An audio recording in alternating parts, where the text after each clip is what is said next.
ગુજરાત બુલેટિનમાં આપનું સ્વાગત છે। મોટિવેશનલ સ્પીકર સંજય રાવલે યુરોપિયન યુનિયન કન્સલ્ટન્સી ખાતે મુલાકાત લીધી।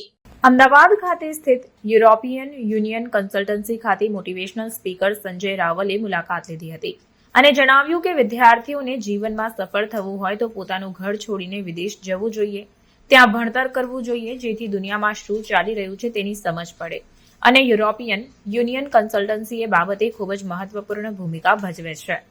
યુરોપિયન યુનિયન કન્સલ્ટન્સીના પ્રમોટર શરદ વોરાએ જણાવ્યું કે તેઓ ખૂબ જ આનંદિત છે કે સંજય રાવલ તેમના કેમ્પસમાં આવ્યા અને તેમની સાથે મળીને અનેક માર્કેટિંગ પ્લાન બનાવવાના છે, જેનો લાભ સીધું તેમના વિદ્યાર્થીઓને થશે અને તેમની પર્સનાલિટી ડેવલપમેન્ટમાં પણ તેની અસર જોવા મળશે। મારું નામ શરદ વોરા છે। I am the promoter of European Union Consultancy, that is EUC abroad. આજે આપણા સેન્ટર ઉપર મિસ્ટર સંજયભાઈ રાવલ મોટિવેશનલ સ્પીકર આજે આપણા સેન્ટર પર આવ્યા છે અને એક માર્કેટિંગને લગતું એક નાનકડું ડિસ્કશન છે અને સેકન્ડલી આ ઇવેન્ટ જે છે એમાં સંજયભાઈ બેઝિક ડિટેલ્સ આપવાના છે આપણા સ્ટુડન્ટ્સને અને જે લોકો વિદેશ જઈ રહ્યા છે એ સ્ટુડન્ટ્સને મોટિવેશન મળે અને એમને થોડી ઇન્સ્પિરેશન મળે એના માટે સંજયભાઈ સરને આપણે આજે ઇન્વાઇટ કર્યા છે અને એટલા માટે આવ્યા છે।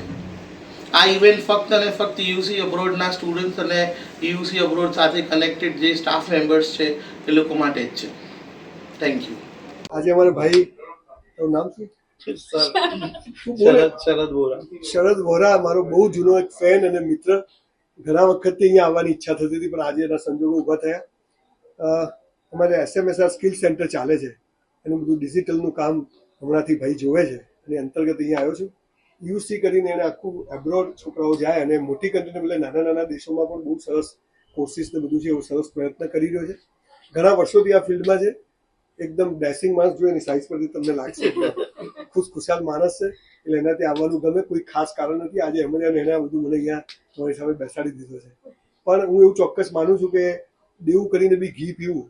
લોકોને કહું છું કે એકવાર કોઈ પણ દેશમાં છોકરાઓને મોકલો, એ દુનિયા જોશે તો એને ખબર પડશે કે અહીંયા આપણે કૂવામાં દેડકા જેવી જિંદગી જીવીએ છીએ। 2007માં હું જો અમેરિકા ના ગયો હોત તો કદાચ આજે મને કોઈ ઓળખતું ના હોત।